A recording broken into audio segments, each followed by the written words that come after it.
ស្ដីបងប្អូនទាំងអស់គ្នានេះគឺជាបន្ទប់ថ្មីផងខ្ញុំមានបន្ទប់មួយទៀតបងប្អូនទាំងអស់មានពីរដោយសារយើងមាន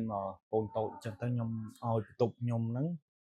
បន្ទប់ក្រោមហ្នឹងគឺទៅឲ្យកូននឹងម៉ាក់គាត់អញ្ចឹងណាបន្ទប់ក្រោមគឺដូចពណ៌ស្អាតហើយមានម៉ាស៊ីនជាអីហើយបន្ទប់មុខនៅលើផ្ទះនេះគឺអត់ទាន់មានអីទេបងប្អូននេះហើយថ្ងៃហ្នឹងគឺខ្ញុំរៀបdecor ថ្មីគឺខាងនេះគឺខ្ញុំដាក់ Windows សម្រាប់លេង game ឬក៏ live stream ហើយខាងនេះខ្ញុំនឹង decor វាធ្វើជាកន្លែងសម្រាប់ដាក់make សម្រាប់ធ្វើការដូចជាកាត់តវីដេអូកែរូបហើយនឹងការងារទូទៅតោះឥឡូវចង់ដឹងថាខ្ញុំឥឡូវនេះគឺខ្ញុំបានទិញតុកមកហើយគឺខ្ញុំនឹងរៀបចំឲ្យស្អាតតោះឥឡូវចង់ដឹងថាសកម្មភាពខ្ញុំមិនឥឡូវយើងទៅទស្សនាទាំងអស់គ្នាមក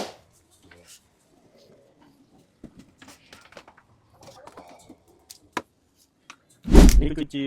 សយន្តគឺខ្ញុំទិញ300ជាងហើយនេះ GoPro Hero 9គឺសម្រាប់ថត vlog ថតអីចឹងណាបងប្អូននិយាយទៅអត់ដឹងថាការងារពិតប្រាកដទេរាល់ថ្ងៃគឺខ្ញុំខ្លាញ់ខ្ញុំទិញតាមនឹងចឹងណាបងប្អូនហើយខ្ញុំទិញនេះមិនមែនទិញម្ដងទាំងអស់ខ្ញុំទិញម្ដងតិចឥឡូវហ្នឹងឯងខ្ញុំបានគ្រប់អស់ហើយបន្តិចទៀតទៅខ្ញុំអាចនឹងdecorបន្ទប់ឲ្យស្អាតជាងនឹងទៀតបងប្អូន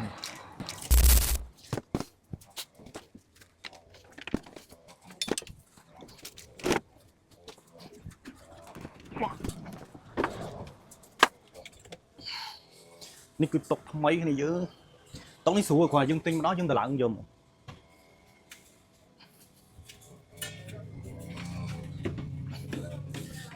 នេះអ្នកទាំងអស់នេះគាត់យើងបត់អញ្ចឹងយើងអាចប្រើបាននេះជើងមកទៅខ្ញុំទៅខ្ញុំទៅខ្ញុំទៅគឺ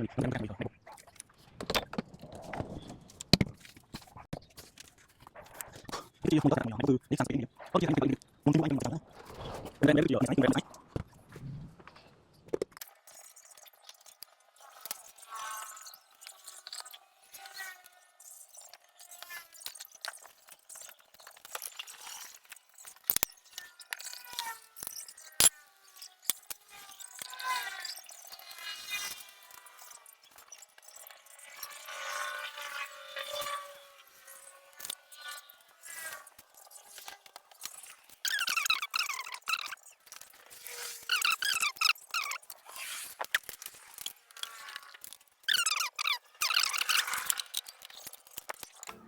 ហើយនេះគឺជា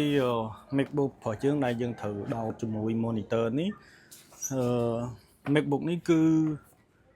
MacBook M2 Pro គ្នាយើងនេះគឺខ្ញុំដាក់បែបនេះភ្លេចគ្នាយើងអែមស្រែមែនតើ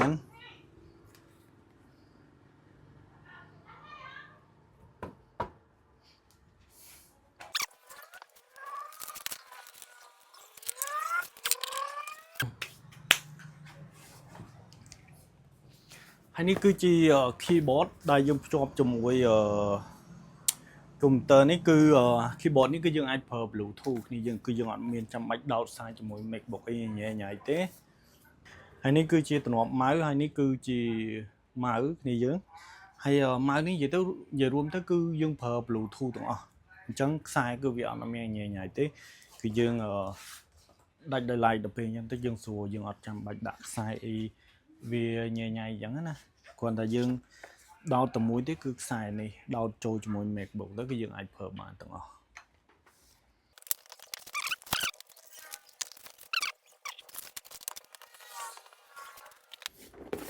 ហើយនេះគឺជាកាសនេះគឺគួរល្អដែរគ្នាយើងស្ដាប់សំឡេងឮច្បាស់ឮបុកច្បាស់ល្អហើយកម្រិតវាគឺអែមគឺយើងអាចទទួលយកបានហើយកាសនេះដែរគឺខ្ញុំសម្រាប់ធ្វើកាត់វីដេអូឬក៏ស្ដាប់ចម្រៀងអីចឹងទៅ